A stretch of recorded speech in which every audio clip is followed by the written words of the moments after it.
with Tolkien, a podcast for the Hobbit at heart. Pull up a cozy chair and join us as we chat about the works and faith of J.R.R. Tolkien, and strive to carry a little piece of Middle-earth into our own daily lives. We are on week 16 of our Silmarillion book club, so this week we will be talking about chapter 23 of Tuor and the Fall of Gondolin. Before we begin, I wanted to start out with our quote of the week, which is not something I've done before, but I feel like that's fun when people do that. This quote is from this chapter. And it is said that in that time Ulmo came to Valinor out of the deep waters and spoke there to the Valar of the need of the elves.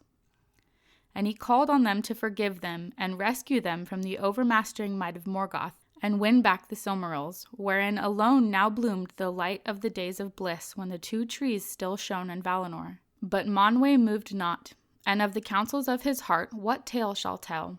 The wise have said that the hour was not yet come, and that only one speaking in person for the cause of both elves and men, pleading for pardon on their misdeeds and pity on their woes, might move the counsels of the powers. And the oath of Feanor perhaps even Manwë could not loose, until it found its end, and the sons of Feanor relinquished the Silmarils upon which they had laid their ruthless claim. For the light which lit the Silmarils the Valar themselves had made. This quote is very intense, very beautiful, as Tolkien is known to do, but it gives us a lot of foreshadowing into how the whole story is going to end. So we will see a lot more about what this quote is referring to in the next chapter next week.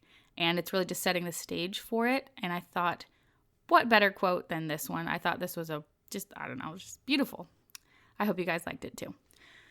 Okay, so let's start in on our chapter notes. Chapter 23 of Tuor and the Fall of Gondolin. So the son of Huor, brother of Húrin, was named Tuor, and he was raised by the Grey Elves. When he was 16, he was taken and enslaved by Lorgon, chief of the Easterlings in Hithlum, and after 3 years he escaped. When he had lived as an outlaw for 4 years, Ulmo put it on his heart to seek out for Gondolin. Tolkien wrote, for he had chosen Tuor as the instrument of his designs. Tuor left and he came to Nevrast, where he dwelt alone for a while. If you'll remember, Nevrast is the place where everybody abandoned it when they went to Gondolin. So this Nevrast is, nobody lives there, and he lived there for a while. There Tuor found the shield, sword, and helm that Turgon had left behind at the command of Ulmo years before, and he took them upon himself. Ulmo arose from the waters, and he spoke to Tuor. Tolkien writes, and Ulmo bade him depart from that place and seek out the hidden kingdom of Gondolin, and he gave Tuor a great cloak to mantle him in shadow from the eyes of his enemies. Along the way, Tuor met Voronwë, and they traveled to Gondolin together. Turgon recognized Tuor's helm, and he knew that Ulmo had sent him, so he allowed him to come into Gondolin. If you'll remember, nobody was allowed in, so this was a really big deal. Tuor came before Turgon, and he warned him that the curse of Mondos was now drawing near, and he urged him to depart from Gondolin and go down towards the sea. However, Turgon's pride did not allow him to accept this counsel, which is insane because Ulmo literally told him before he even came to Gondolin that all of this would happen, and he specifically had the whole sword and helm and everything left behind specifically for this purpose, and Turgon still doesn't get it. I'm sure all of us can relate to that. We all make mistakes. No one's perfect, especially not Turgon. So after this, even though he wasn't really able to get Turgon to listen to him, Tuor remained in Gondolin, and he was widely respected, and he was so well respected that he was even allowed to marry Idril. However, Maeglin, if you will remember, he was in love with Idril, even though they were related and she didn't like him back, this whole weird being in love with your cousin thing. And so he hated Tuor because that he loved Idril and really wanted to possess her, especially because she was the only heir to the throne of Gondolin.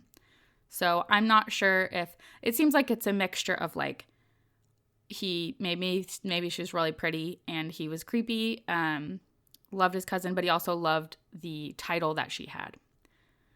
After this, Tuor and Idril had a son, and his name was Eärendil Half-Elven.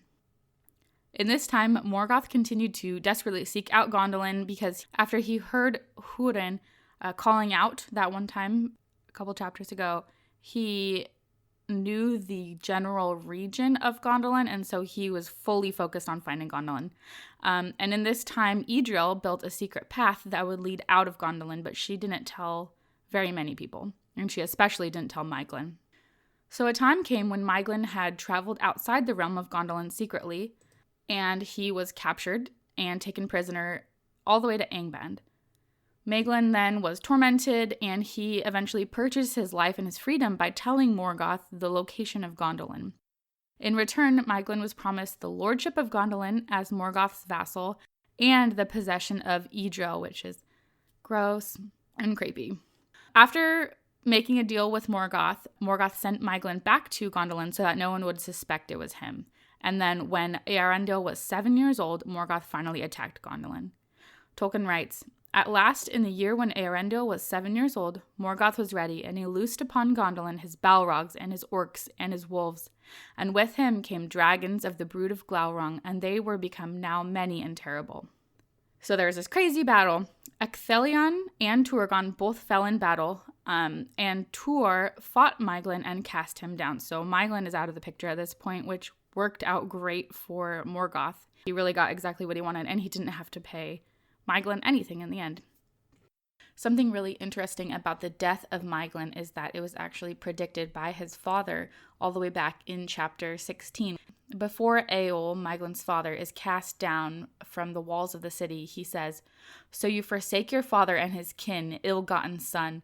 Here shall you fail of all your hopes, and here may you yet die the same death as I." So this doom that was laid upon him by his father actually comes fully to fruition in this chapter as Maeglin is cast down from the walls of the city, which is just crazy. And he lived an incredibly sad life. I can't help but feel very bad for him, even though he made a lot of terrible choices. Obviously, you should never sell out Gondolin to Morgoth, even if you're jealous because your cousin who you're in love with got married to this guy you don't like. I do still feel a little bit bad for him. Very sad life that Maeglin lived. Tuor and Idril escaped through the secret passage with as many people as possible. And even though they were able to escape, it was still like a very perilous pass. However, Thorondor, the Great Eagle, came to their aid and helped them out a lot, as Tolkien loves to do. Tuor led the remnant of Gondolin through the mountains in secret, and he came to the Vale of Sirion. And at this point, Morgoth thought that he was victorious because he didn't realize they had escaped. All he saw was that Gondolin was destroyed, which it was, but he didn't realize that some of the most important people had fled. Idril and Tuor joined with a company of Elwing, Dior's daughter, who had the Silmaril. At this point, Ulmo comes to Valinor to plead to the Valar on behalf of the elves and men, which is the quote we read at the beginning of this episode. But as we all know, the Valar did nothing. In the end of his life, after all of this, Tuor built a ship and he set sail into the sunset, into the west with Idril, and after that they weren't heard from again. Tolkien writes, "But in after days it was sung that Tuor alone of mortal men was numbered among the elder race, and was joined with the Noldor whom he loved, and his fate is sundered from the fate of men." This chapter is really sad, as is almost every chapter in the Silmarillion. Things are getting progressively more and more crazy as we get towards the end, which honestly, I love it. I thought this chapter was amazing. I would love to hear your thoughts in our discussion on Discord. I have a couple discussion questions, too, that I thought I'd just add to the end of the podcast in case you want to get discussing on social media or in Discord or whatever. So why do you think Ulmo chose Tuor for this specific purpose? Why did Maeglin betray Gondolin? When did Morgoth choose to attack Gondolin, and what is the significance of Eärendil's age? What is the significance of the sea in this chapter? Because the sea is mentioned quite a lot, especially in the way it pertains to Ulmo, who is the Valar of the sea. What role does Ulmo play in this chapter?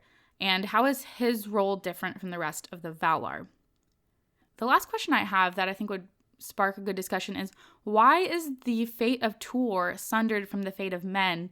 And why is that allowed? Because we see a lot of times that if death is the gift of Iluvatar and the Valar are not allowed to meddle with that, why is suddenly the fate of Tuor different? I hope you enjoyed this episode.